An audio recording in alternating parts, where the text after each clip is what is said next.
Welcome to Sewer Mutant, the podcast that takes you way underground. The rest of our tagline is about excavating comics you won't find anywhere else, but there actually is one other place where you can find a lot of the same comics I cover, a zine called Strangers, a celebration of the forgotten and overlooked, which could also serve as the tagline for Sewer Mutant. Strangers has featured interviews with the likes of Richard Corben, Ken Langraff, Geoff Darrow, and the creator of Damlog, whose name I'm not sure how to pronounce, but I'm particularly jealous of that one, along with reviews of dollar bin scores and other old and new comics, and much more. More recently, Stranger's editor and publisher Eddie Raymond has expanded into running a distro and publishing comics. And he just happens to be my guest this month. But first, I'd like to thank Crudler for letting me use his music in the show. Check out the show notes for a link to his Bandcamp. So welcome to the show, Eddie. Thank you so much for having me. I'm really excited to be on. I feel like you've been kind of popping up a lot more in my purview lately, so it's cool. Cool. Yeah. Yeah. Well, I'm glad you took the time to talk. So I like to start by asking people how they got into comics. Do you remember the first comics that you read? Yeah, I've actually. It's always a really easy answer for me because I've not been into comics that long. My day job is actually in like large scale Comic Cons and like events. And I had joined right after school, and I had always been kind of involved with like punk rock and booking concerts. So when I joined this events company, they were like, "Yeah, you're doing Comic Cons," and I was like, "Okay." And then after a couple of months working there, I was like, I should probably, Comic Cons are not as much about comics anymore as we'd all like them to be, but I still wanted to make kind of a noted effort to learn about that world and get involved with it. So I remember we were on a trip to Chicago and we stopped in Graham Crackers, and I asked a couple of my coworkers, I was like, well, where do I start? Here's what I like. I was really into like X-Files at the time, and one of my coworkers was like, hey, like, here's a book that would probably be like it. And it was Letter 44 by Charles Soule, and I can't remember the artist on it, but I got really into it and just kind of spiraled from there into a handful of different things, and yeah, 4, 5, 6 years later, I can't remember how long it's been, but this is what I'm doing now. There's 2 full bookshelves behind me, and I run a publishing and small press thing and just fanzine. Yeah, that's really interesting. I was going to ask you as well about how you got interested in a lot of the older stuff that you're a fan of or that you cover. Since you're a relatively young guy, at least compared to me, and so you didn't like necessarily grow up with these 80s and 90s comics, and then to find out that you've only gotten into comics in the last few years. These weren't necessarily the things that are going to be on the shelf when you visit a comic shop. So yeah, what made you kind of start seeking out these like weird dollar bin scores or things like Corben or Geoff Darrow? So Darrow was a little bit, that was a little bit more accessible because he's more current than a lot of these other guys. Yeah. And he came to a handful of our shows that we had, and my coworkers that are into comics, they're like, oh yeah, like this guy's great, like check out Hardboiled, check out Shaolin Cowboy, and I actually I've met him a couple of times outside of interviewing. I've met him at work, and I have this funny story about how he was like got bored and was drawing on his artist alley table, and I was able to now take it home. So I have this 8-foot Geoff Darrow like sketch on a huge table that's like sitting in my bedroom. That's amazing. But the rest of these guys, I kind of alluded to the same way that you get into punk, where like, and just music in general, where like I couldn't ever really stop myself once I started getting into something. It was always like, all right, well, what's the next thing? What's the next thing? And kind of just spiraling deeper into the culture, and eventually that leads you to Corben, and that leads you to some of these other folks that we've interviewed, and it just all seemed more interesting than kind of what was at the shops and what was on the shelves. I feel like I quickly found myself at places like Coke's Warehouse, kind of getting my hands dirty and digging in very disgusting dollar bins for whatever I could find. Cool, cool. And so then what made you decide to start a zine? The zines, I'd always wanted to do one. So, coming from the punk and metal scene, like fanzines have always been around. Like that was, that's always been a thing in my life. And I had never really kind of alluded it to comics. I just always was like, oh, that's the thing that, my friends do and they interview bands. And, I never had any like graphic design skills per se to put it together. But then, as I started in my job, I learned InDesign, and, then I think as I was starting to get a little bit more into small press and more indie comics was around the time that Bubbles came out. And I'd seen Bubbles at a show, and it was actually like my first like indie convention. It was Comic Arts Brooklyn, and I went and picked up a couple issues of Bubbles, and it just kind of all clicked with me. I was like, oh, like I can do this as well. And I pretty much left cab that day, and I told my roommates, I was like, I think I'm going to do this as well. And I emailed a couple folks, and they were like, yeah, I'd love to be interviewed. And that's really how the first issue started. Like I was just saw that this is what I could do, and I knew I had the skill, like I had the ability to make a zine, and just kind of went with it. So if somebody wanted to check out Strangers and just pick up like one issue to find out what you're about, what issue would you recommend picking up? I tabled at my first show in Philly, and I've got asked that question a couple of times while I was there, like, oh, what's the one you want to pick up? And I kind of have it down to two things. I was like, what do you care more about, the interviews or the comics within it? I think overall best well-rounded issue is probably issue 4. I'm gonna forget who was in it now, but I know like Jake Machen's got a comic in there.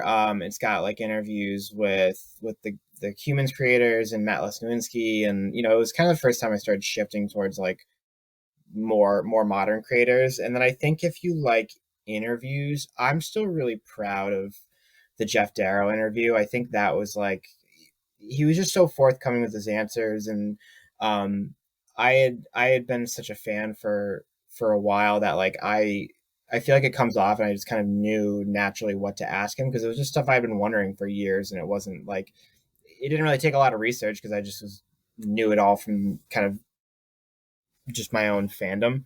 Um, so I still think that's the one that's worth checking out if you're into the interviews. Cool, cool. And so it doesn't look like any of your stuff, like whether it's the zine or the stuff you publish, is available digitally. Maybe I just missed it. But do you have plans to do PDF versions, or to put any of the articles and interviews and stuff on the web, or do you want to keep things print only? I've I've gotten that a few times. We just did the Kickstarter for Dynamite Diva's One Eyed Wild Ride, and that was the first time that I ever offered a like a digital version of any of the books that I've published, or the zines in general. I have everything on a Google Drive. I give it out, like if there's folks that are like, hey, like I'm in Europe and I just want to read the issue, and I can't afford $15 shipping. I don't mind handing it over to them. I have digital copies of all the books I publish for retailers to check out as well. I don't really I read a lot of comics digitally, so I'm kind of a hypocrite for saying this, but I do think that there's comics should be read physically if whenever possible, especially small press. It's not just comics at that point. It's also it's ephemera. I guess it's a physical thing more so than just like your monthly floppy or what have you. I think small press comics in general are a little bit more special, and deserve to be read physically whenever possible. I don't ever want to limit my artists from exposure, and if there's a couple dollars to be made off a digital copy, and it seems like a viable source of extra money for them, I would never steer away from it. But for the most part, I think people are pretty keen on buying it physically, and I've made it relatively accessible for folks that I think if it was financially prohibitive. Gotcha. Yeah. Well, what about like the interviews? Because I mean, the Damlog interview. I mean, that's like the only English language interview with that guy. Or the Corben interview is possibly his last interview. So It there's some was, yeah. real like cultural value to some of those some of that stuff that's only available now in like in print. So I don't know if that's just, do you think about it that way, or is it? I really haven't actually. A couple people have mentioned, so yes, it was Corben's last interview, and obviously I didn't know that at the time, because I did the email over interview, or sorry, I'm sorry, I did the interview over email, so I didn't get to speak to him in person, unfortunately, but I imagine when I was interviewing, he was probably relatively sick. I think that's why a lot of the answers are short, on his side, but I think if that's in that case, I wouldn't mind putting them up digitally. I had plans to. I think I had noted that I would put the Corben interview up on him when I had my website. Um, I'm actually currently, like, even before this, I was writing an article for it. I'm currently like flipping over everything over to a new website, and like that'll be kind of a source for the store. It'll have, previews of the books, and kind of it also has like a blog section, so I will be putting more articles up digitally that, whether they'll be shared between the zine or just digitally exclusive or whatnot. um I now have that avenue, so that's something I can definitely look into and explore. I think what you said about, there being some cultural significance, that's kind of a little bit more important to me in terms of getting that stuff out there, especially for Corben's interview. And then I'd have to ask the guy that I feel so bad. It's either John or James. They're brothers, um, but I'd have to check with them to see if they'd want that interview listed digitally. But yeah, it was pretty wild that happened. He kind of came to me. He's like, "Yeah, I've been talking to him, and it took me forever to find him, but to my knowledge, he's the only person that has that relationship. No one else has really come in contact with him." Yeah, it was pretty amazing. I was, like I said in the intro, I was a little jealous of of you landing that interview, Yeah. or of the person who wrote it landing it. Mhm. That was a really good get. Um, so on the distro and publishing side, like how did you decide to start doing that, like expanding from just the zine into this larger enterprise? And I guess first maybe we should kind of step back and explain what a distro is, because I feel like I know, but I'm not quite sure, and I hear a lot of listeners are probably also unclear. Sure. So the distro came first. Well, the zine came first, and then the distro. And a distro in general, it's, you know, I think Domino is kind of Domino Books is the best example of what a distro could be, because he's at shows, he's got an e-commerce store, he's kind of everywhere, which is like that's what a distro really is it's a place where you can go, and it's a curated selection of comics that you can pick through at shows or pick through online. I have only ever done one show, and I didn't bring my distro with me, mostly because I think a lot of it sells out rather quickly. So I don't generally have a lot of backstock.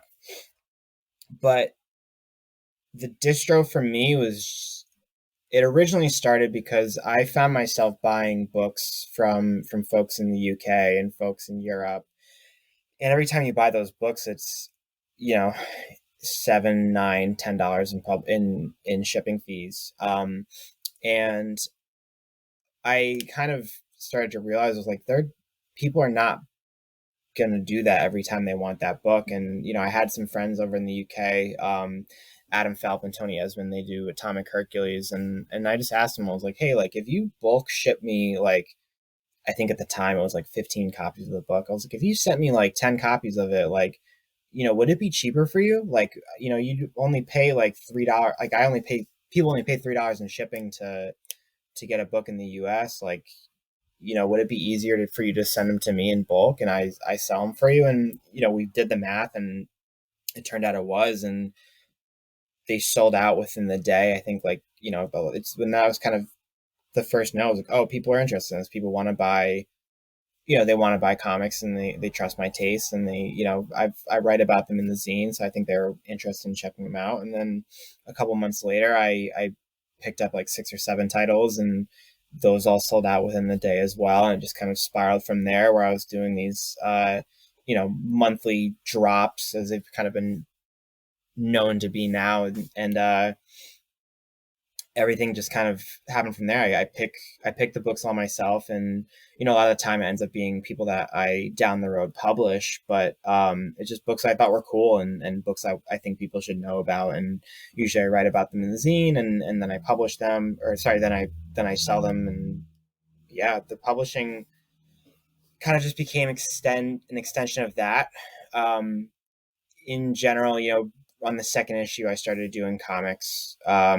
And I kind of just didn't want to limit myself. I was like, well, why am I going to do these 3-4 page stories when, I've got the means now to do a full length book with some of these creators that I really admired. So I talked with Jasper, and I talked with Jared, and I was like, hey, like, I really like your work. Like, well, Jasper came to me. He was like, hey, I want to do something magazine size. Like, you do your stuff magazine size. Can you publish me? And with Jared, I kind of just made a joke on one of his Instagram posts. I was like, I really like your stuff. Like, you should let me publish it. And more or less called my bluff. And he's like, hey, like, do you want to publish this book sober? And after that, like, I think by the end of my first year, those were the first 2 books. And we're coming up on the 1-year anniversary of publishing for myself now. And it's been, I think, 15 books we published in 2021. And I think now that's almost more what I'm known for than the zine at this point. And I've recently had to quote unquote rebrand to kind of not just be Strangers Fanzine. It just has to be Strangers Fanzine and publishing, because I think that's become the bigger thing for me. And it's also I found that I enjoy it a little more than doing the zine, which hope some people don't get upset about that. Well, I mean, it's different things for sure. Yeah, I hadn't realized that you had published so many titles. I was thinking it was like 3 or 4, not 15. So I guess I gotta double down on that. Some had small print runs, especially in the beginning. There was some books. I think we were only doing like a few hundred copies, and for a while that was what some of those creators wanted. They just wanted some limited things, and they wanted to get some hype. Plus, like with Dynamite Diva, like Jasper had plans to do that collection, so he didn't want to have all of that material like totally out there for a long time. And then others have just been kind of a fight to keep in stock. So some are like, there's some that like are very inaccessible, and then others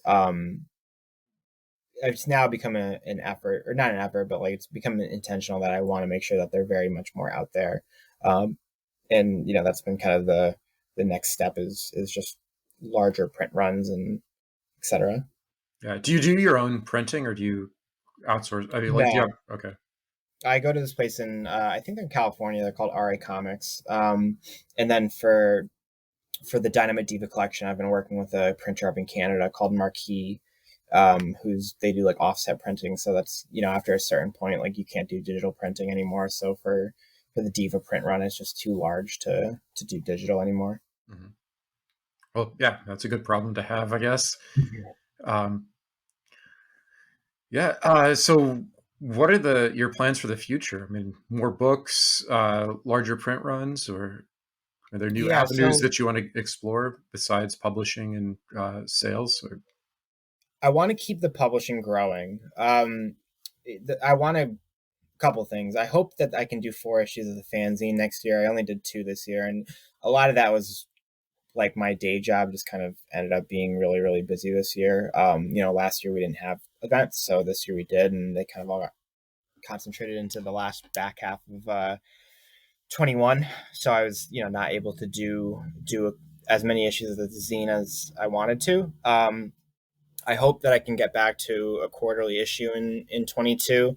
I'm bringing on one of my contributors, Ian Thomas. I've been talking with him about coming on and helping me kind of as an associate editor, or some sort of similar title to help me kind of put together the issues of the zine, and that'll kind of allow me to focus on doing the publishing.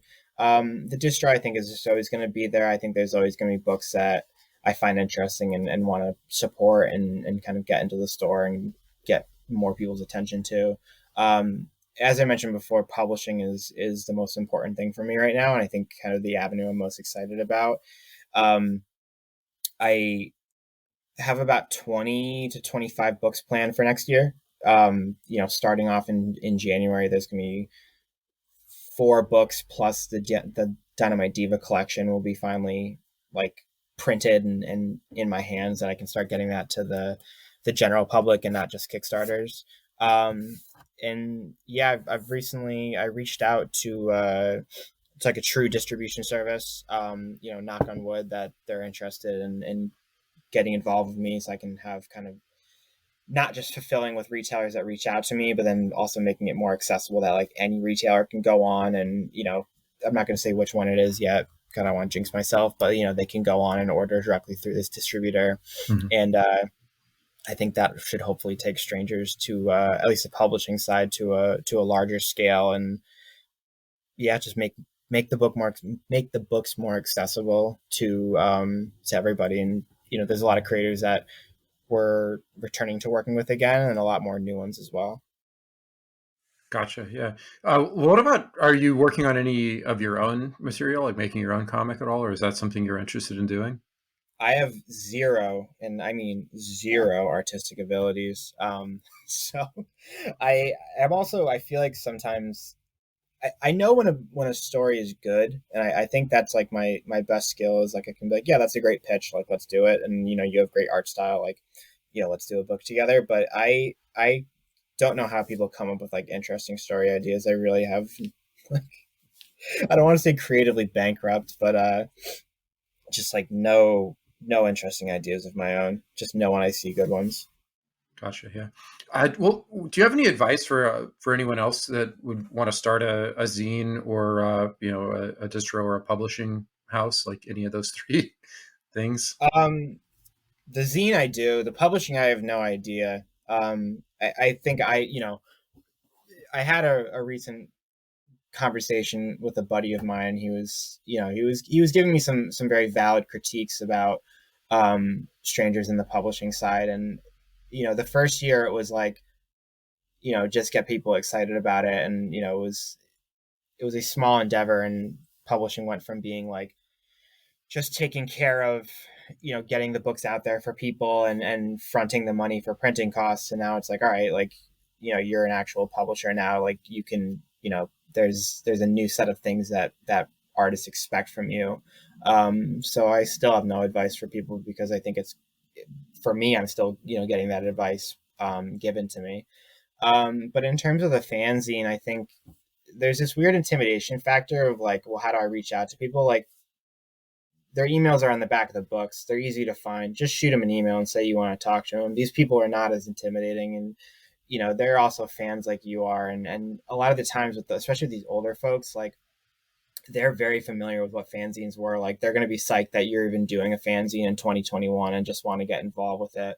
So many times I had the creators be like, can you send me a copy? Like, I'd love to check this out. And like, not just because they're interviewed in it, but because like, this is how most of these creators, especially in the Copper Age, grew up, and how they all got into comics. They made their friends through fanzines. They made their first art appearances through fanzines. Like it's very simple to start doing. Just there needs to be more of them. I wish there was a dozen bubbles and a dozen strangers covering whatever the hell they want to cover. There's so many different amazing artists coming out right now and that have just not been covered to the degree that I think they should.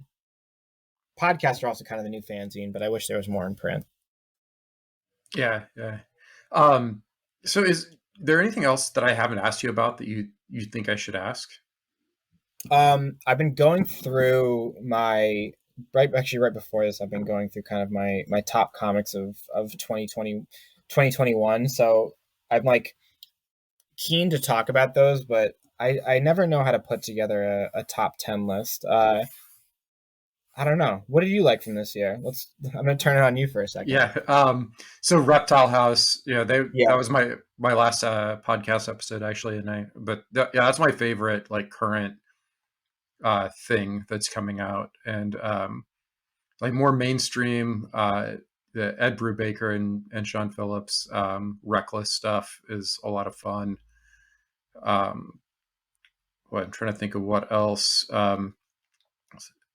my phone's on the other side of the room because I've got like all the I've got like all the stuff that I post to my Instagram that Oh, I know. I could go through. Uh, I've got this really great outstanding deal with Nick from Reptile House, where like it's just kind of like unspoken that like whenever a new issue of Strangers comes out, I send it to Nick. Whenever a new issue of Reptile House comes out, he sends one to me. And it's just it's great. I just when they come out, I know 3 days later one's going to show up on my doorstep, and the same thing with him. Like one's a copy of Strangers going to end up in his doorstep. I think what Reptile is doing is amazing, and like I don't know, have you gotten the 3D issue yet? Like yeah.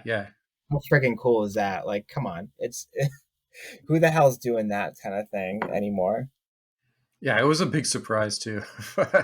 Yeah, it was not the direction I expected them to go. But it was no, cool, and he's yeah. got the, But it also made sense. Like it was like, oh yeah, like it totally works. Yeah. To be honest though, I didn't read a ton of like new stuff in the last years. I've been same. doing a lot of if you look at the Sewer Mutant website, I've got a lot of projects that are more like kind of history, and so a lot of my comics reading has been focused on that. So then I'll occasionally be like, oh, I haven't read anything that's been published in the last 25 years. I gotta uh, read some stuff that is a little bit more current or a little more I'm guilty of diverse that. because a lot of the stuff that I of the like late 80s early 90s stuff that I cover, it's a lot of dudes. So there's definitely a need I to a lot more women, a lot more people of color being published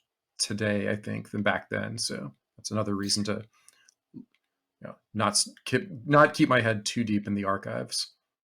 Yeah, and I think there's only I had kind of the same when I started Strangers. It was going to be like it was the idea was to focus entirely on archival material and older creators, and I just kind of there are a lot of I find the Copper Age in particular really interesting. But you're right, there's only so far you can get with it before it's like the information's not there, or like the guys you really want to cover are just like you're not finding them. Like I wanted to do a whole thing on oh man, who published like Warlock 5 and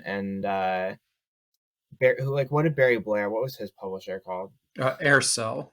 Yeah, I wanted to do a whole history on Aircel Comics, and I like spent an entire day like trying to find like information on the creators of like a bunch of those original Aircel books, and like they're either like totally dropped out of comics where like there's no record of these human beings even like on Mhm. Facebook and like anything, or they're dead, or they're like or in the one case it's he's like he's done a bunch of big Hulk books, so who did Pitt, he was a Aircel Yeah, guy. Dale McKeon, Yeah, so it's like and that. then and there's I'm forgetting his name. He did Weasel and like a lot of like Fantagraphic stuff, like real Dave high. Kubel. Yeah, like so. McKeon and Cooper, like those seem like those would be the guys to talk to because they're out there, but they're also like Yeah. probably a little bit busier. But I think you've got the profile now. You could probably get them on the line to try to do that. But I mean, there's also dealing with that period of stuff. Like, there's so much problematic material and problematic people that's Oh yeah. another thing to navigate. Like Barry Blair in particular, someone who I haven't I haven't gotten to him in my the history stuff I'm doing, but it's gonna that one's gonna be a challenge. My man's done enough smut comics to get himself I mean he's dead now, but get himself in trouble for quite a while. But I mean even like even Vigil, like I think that material, while transgressive at the time, like trying to look at it from a 2021 lens, you're just like, this dude's a piece of shit. Like he's just like, I don't know, I find the art really compelling. He draws to such a incredible magnitude, but like I read some of that stuff, and it's just like I I don't know. I get it. I get the context of the time, and it was shocking and etc. But it, do you Yeah, need do you need to? I understand. I have a weird relationship with that stuff. I've been writing about the Brothers Vigil lately, as you might Yeah, know, and yeah, it's definitely a yeah, quandary at times with it, because I part of what I'm doing with that is just trying to interrogate my own interest in it, because I look at it and wonder, like, what the fuck is wrong with me? Like, why do I why do I even like this? Am I just a bad person, I don't think or what? so. But yeah, so yeah, I don't know. Yeah, that's a big part of that project. There's Um, enjoyment and shock value. I agree with that, but yeah, for after I took a, I think also like Vigil as a person now, like just kind of like well, there's you know, that too. Yeah, yeah, and it just kind of using him now and then looking back on kind of the material, like, oh, were you always like not a great guy? And then it just kind of salted the previous material. Um, I don't want to, disparage the man too much. right. Yeah. Well, I mean, yeah, David Quinn, the writer of Faust, and Joe Vigil, his brother, who did a bunch of other stuff. They're really great guys, and I've talked to them a bunch Oh, nice. for the project. But so Tim hasn't actually ever responded to any of my emails or anything.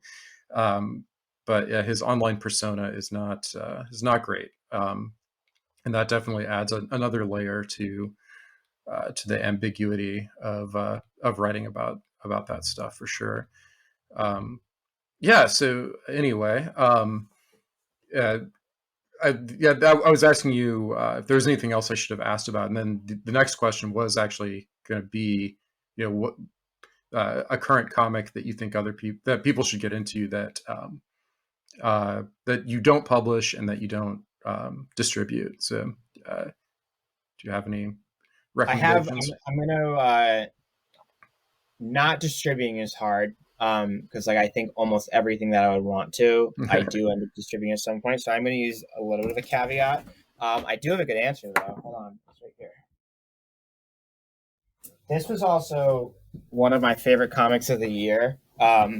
This is Hell is in Your Heart by Steve Thomas, who's a really wonderful creator, and he kind of just sent this to me blindly as a review, and I was just really taken. It's one of the few comics that like I actually sat and read like a couple times. Um,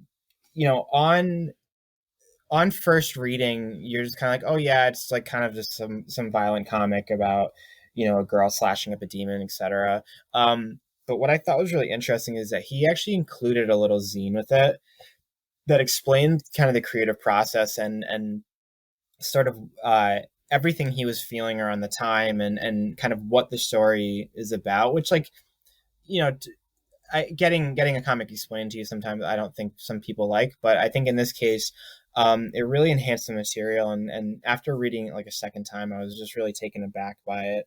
um, I don't publish him. I interrogate him every 3 or 4 months if I can publish something by him. I think he's just like the most amazing creator, and he's working on a vampire book right now that I cannot wait to come out. And hopefully by the end of it being finished, he'll decide that he does want me to publish it. And it's not for any reason. He's like, yeah, he wants to do a book with me. I think he kind of he likes having the control on his side, and to a certain point with some of these smaller print runs, it does end up being uh, it ends up making more sense to just self-publish. And I'm not going to fault anybody for that, and I will always support him and carry the books in the distro. But yeah, Steve Thomas, Hell's in Your Heart, I think right now it might be sold out. He might be doing a new printing of it, but just in general, like, dude's a fantastic creator and just a total sweetheart as well. Awesome. Well, thanks again for taking the time to For talk to me. sure. I know you're incredibly busy with all these different projects and keeping stuff in print. So I will let you get back to it. Thank you so much for having me. I really appreciate it, and glad to end the year on a really cool note.